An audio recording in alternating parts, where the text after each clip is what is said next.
Un plat coloré qui rappelle la chaleur du drapeau péruvien, le ceviche, accompagné de mini raleja.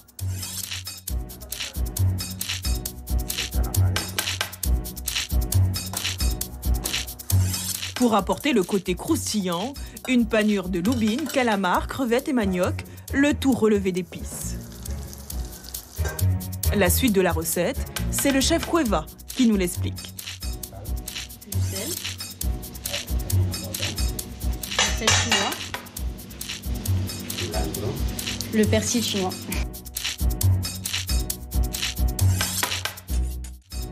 On va rajouter la sauce qu'on appelle la sauce mère du ceviche.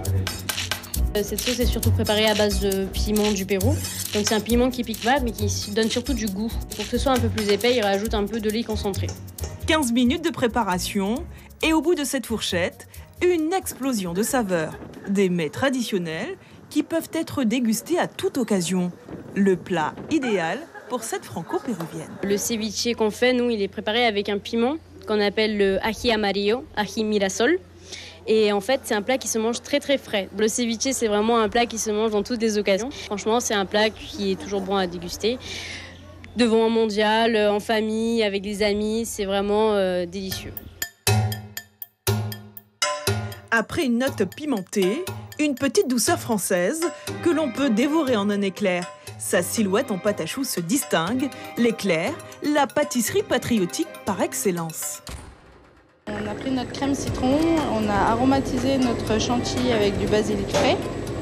Et du coup, on a choisi ce parfum pour faire typique français notre éclair, pour soutenir l'équipe de France. Entre deux actions, une petite bouchée rapide pour pas perdre une miette du match. Ouais, ça peut être le dessert typique français, l'idéal. Place maintenant au fondant. Réalisé avec de l'eau et du sucre, il servira de base pour le nappage. Une dernière étape qui demande une certaine technique et de la finesse. Je suis en train de pocher toutes les couleurs de fondant une à une pour alterner, pour faire le drapeau bleu, blanc, rouge. Et donc il faut que ça soit assez régulier et pas trop épais.